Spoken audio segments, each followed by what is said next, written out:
کفنایا جا رہا ہے، اسی سوتی کفن میں تجھ کو کفنایا جا رہا ہے۔ کفنا دیا گیا۔ اب اس کے بعد قبرستان لے کے جانا ہے۔ اگر قبرستان قریب میں ہے، جنازے کی چارپائی پہ لاش کو رکھا گیا، چارپائی کو 4 لوگوں نے کندھے پر اٹھایا، لے کے قبرستان پہنچے۔ اتنا بے بس ہے انسان، مرنے کے بعد ہل نہیں سکتا۔ اس کی باڈی کو 4 لوگ مل کر کے جنازے پر اٹھا کر کے لے کے قبرستان جا رہے۔ قبرستان لے کے جایا گیا، وہاں پہلے سے قبر کو کھود کر کے ریڈی کیا گیا ہے۔ جنازے کو قبر میں اتارا گیا، مٹی ڈالی گئی، قبر تیار ہو گئی۔ گھر والوں نے کھڑے ہو کر کے مغفرت کی دعا کر دی، آسانی کی دعا کر دی۔ پھر اس کے بعد مٹی ہاتھ سے اپنے مٹی جھاڑ کر کے گھر والے واپس چلے گئے۔ اے انسان، تو کتنا غافل ہے، تو کیا کیا حرکتیں کرتا ہے۔ اس قبر میں نہ تیرا باپ تیرے ساتھ آیا، نہ تیرے بچے تیرے ساتھ آئے، نہ تیری بیوی تیرے ساتھ آئی، نہ تیرا مال تیرے ساتھ آیا، نہ زمین تیرے ساتھ آئی، نہ جائیداد تیرے ساتھ آئی۔ کل نفس ذائقۃ الموت، ہر نفس کو موت کا مزہ چکھنا ہے۔ اللہ اپنے نبی سے قرآن میں کہتا ہے وَمَا جَعَلْنَا لِبَشَرٍ مِّن قَبْلِكَ الْخُلْدَ أَفَإِن مِّتَّ فَهُمُ الْخَالِدُونَ۔ اے نبی، آپ سے پہلے جتنے انسان آئے ان کو بھی موت آئی اور آپ کو بھی موت آنے والی ہے، آپ کو بھی مرنا ہے۔ اِنَّكَ مَيِّتٌ وَإِنَّهُمْ مَيِّتُونَ، اے نبی آپ بھی مرنے والے ہیں اور یہ سب مرنے والے، سب کو موت آنے والی ہے۔ ہمارے نبی کو موت آئی کہ نہیں آئی؟ آئیے ذرا سا نبی کی وفات کا نقشہ آپ کے سامنے کھینچتے ہیں۔ نبی کا انتقال کب ہوا؟ ربیع الاول کے مہینے۔ عمر کتنی تھی؟ 63 برس۔ مہینہ کون سا؟ ربیع الاول۔ تاریخ کون سی؟ 12 تاریخ۔ دن کون سا؟ سوموار کا دن۔ تھوڑا اور پیچھے چلو، ربیع الاول کے پہلے جب رمضان کا مہینہ آیا، پیارے نبی کی عادت تھی رمضان میں ہر سال حضرت جبریل علیہ السلام آپ کے پاس آتے تھے اور آپ کو قرآن کا دور کراتے تھے، قرآن پڑھاتے تھے اور آپ ان کو قرآن سناتے تھے۔ آخری بار جب آپ کی زندگی کا آخری رمضان تھا، اللہ کے پیارے نبی نے جبریل کو 2 مرتبہ قرآن سنایا۔ اللہ کے نبی نے حضرت جبریل کو 2 مرتبہ قرآن سنایا۔ یہ اس بات کی علامت تھی کہ اب آخری رمضان ہے، اب اس کے بعد کوئی رمضان آنے والا نہیں ہے۔ کچھ دنوں کے بعد جب حج کا موسم آیا، اللہ کے پیارے نبی نے اپنے صحابہ سے کہا میں حج کے سفر پہ جا رہا ہوں، جس کو میرے ساتھ حج کرنا ہے وہ چل سکتا ہے۔ صحابہ اکرام اپنے نبی کے ساتھ حج کے سفر پہ نکلے۔ 1 لاکھ سے زیادہ صحابہ حج کے اس سفر میں اپنے نبی کے ساتھ ہیں، اور اس حج کے دوران اللہ کے پیارے نبی بار بار اپنے صحابہ سے کہہ رہے ہیں خُذُوا عَنِّی مَنَاسِکَکُمْ خُذُوا عَنِّی مَنَاسِکَکُمْ، او لوگوں مجھ سے حج کا طریقہ سیکھ لو، مجھ سے حج کے ارکان سیکھ لو۔ ہو سکتا ہے کہ آئندہ سال تم اپنے نبی کو نہ پاؤ، ہو سکتا ہے آئندہ سال میرا انتقال ہو جائے، ہو سکتا ہے آئندہ سال میں زندہ نہ رہوں۔ آپ نے حج کیا ہے اور حج کے 2.5 مہینے کے بعد آپ کا انتقال ہو گیا۔ ذی الحجہ، محرم، سفر، ربیع الاول۔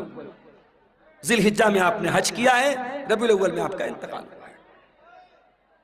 انتقال سے پہلے آپ نے حضرت معاذ بن جبل رضی اللہ تعالیٰ عنہ کو یمن بھیجا تھا، اسلام کا داعی بنا کر، اسلام کا مبلغ بنا کر آپ نے یمن بھیجا تھا۔ آج ہمارا نوجوان دیوالی کا تہوار آتا ہے، بڑے شوق سے مٹھائی کھاتا ہے۔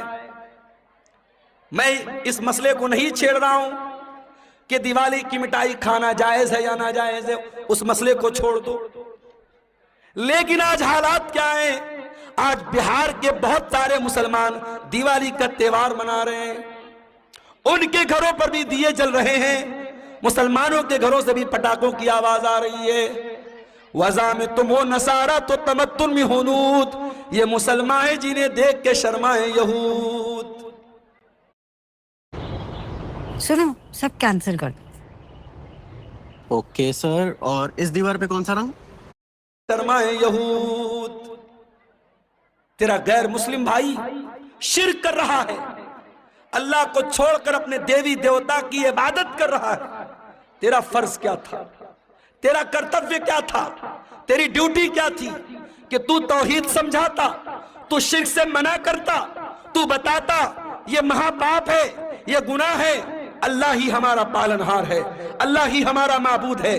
اپنے غیر مسلم بھائی کو تو اسلام کی دعوت دیتا، اسلام کی تبلیغ کرتا، مگر تو شوق سے بیٹھ کے مٹھائی کھا رہا ہے، تو اس کے تہوار میں، اس کے شرکیہ کام میں سیلیبریٹ کر رہا ہے۔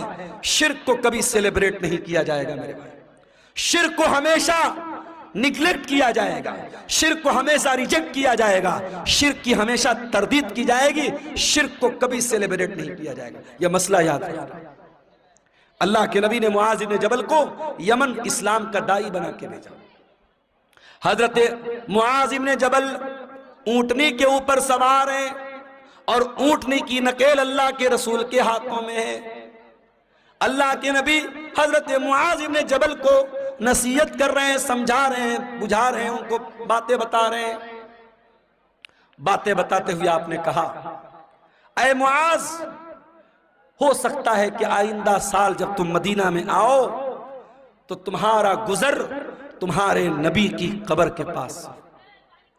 اے معاذ، ہو سکتا ہے کہ آئندہ سال جب تم آؤ تو اپنے رسول کو نہ پاؤ، اور رسول کی جگہ تمہیں رسول کی قبر نظر آئے، اور رسول کی قبر کے پاس سے تمہارا گزر۔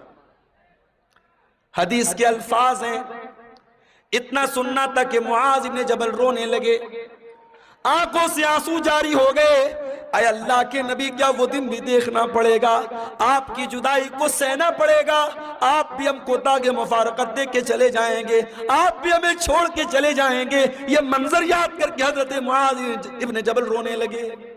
جب وہ رونے لگے تو اللہ کے پیارے نبی نے مدینہ کی طرف اشارہ کیا، مدینہ کی طرف اشارہ کیا، اور آپ نے فرمایا، اے معاذ ابن جبل، ان اول الناس بی المتقون من کانوا وحیث کانوا۔ اے معاذ، کان کھول کر کے سن لو، اگر مجھ سے محبت کرتے ہو اور قیامت کے دن میرے ساتھ رہنا چاہتے ہو، متقی بن جانا، پرہیزگار بن جانا، اللہ سے ڈرنے والے بن جانا۔ جو متقی ہوں گے، جو پرہیزگار ہوں گے، وہ ہمیشہ میرے ساتھ رہیں گے۔ یہ بشارت آپ نے سنائی۔ میرے بھائیوں، نبی کو احساس تو ہو گیا تھا کہ آپ کا انتقال ہونے والا ہے۔